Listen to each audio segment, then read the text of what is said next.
You're standing at a crossroads that most people face at least once in their life. Your current job is stable, with good pay, solid benefits, and a clear path for promotion. But deep down, you know you don't truly enjoy it. You're asking yourself, should I stay for the security or take the risk to pursue what I actually want to do? Most people will advise you to stay. They say a stable job is rare, especially in uncertain times.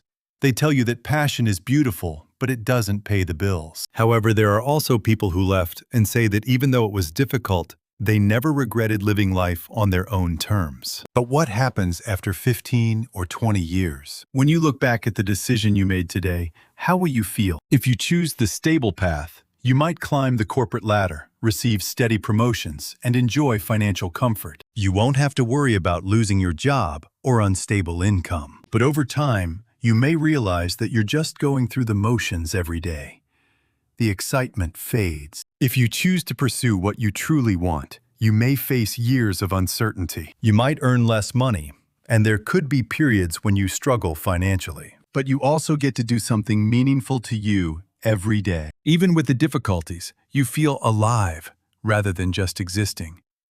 To help you see the real consequences of these two paths, let's look at the lives of two people I know. James chose the stable path. After graduating, he joined a large corporation as an engineer. The job offered good pay, excellent benefits, and a clear promotion track. His family was very happy with his decision.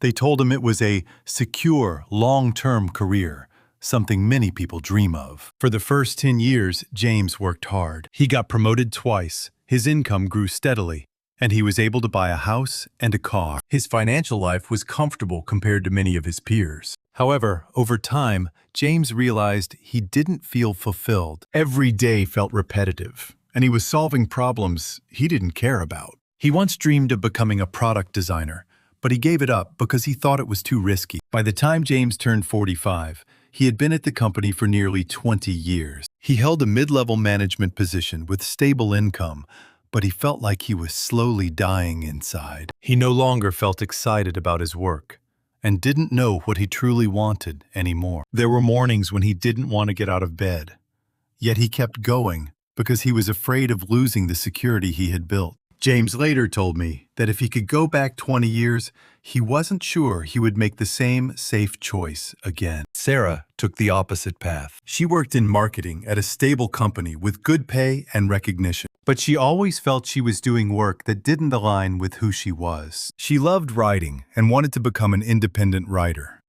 After much thought, at age 29, she quit her job to pursue her passion. The first few years were very difficult. Sarah had to find clients on her own.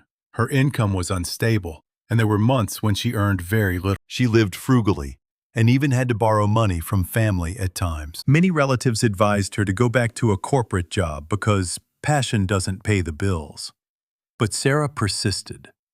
She wrote every day, built her personal brand, and gradually attracted steady clients. By the time Sarah turned 48, she had been pursuing writing for nearly 20 years. She wasn't as financially wealthy as James, but she felt deeply satisfied with her life. Every day, she got to do work she loved. She had control over her time and felt she was creating value in her own way. Sarah admits she gave up a lot: stable income, security, and some social status. But she says that if she hadn't taken the leap back then, she would never have discovered she could live this kind of life. 20 years later, when they look back, both James and Sarah have things they're grateful for and things they quietly regret. James is grateful for the financial stability and the comfortable life he built. He has a house, a car, and a respectable position. However, he also admits that he sacrificed a sense of fulfillment and the feeling of living fully. There were dreams he never pursued,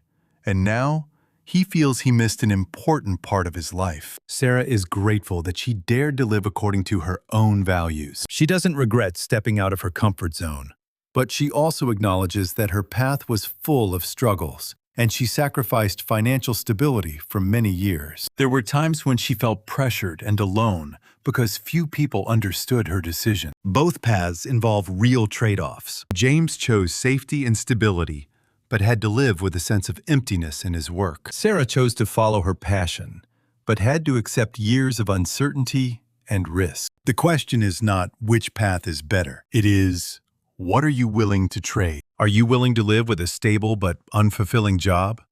Or are you ready to step out and pursue what you truly want, knowing that the road may be difficult and uncertain? Because 20 years from now, when you look back, you won't only remember your salary or job title. You'll remember how you felt every morning when you woke up, whether you were excited to start the day or simply counting down the hours until you could stop.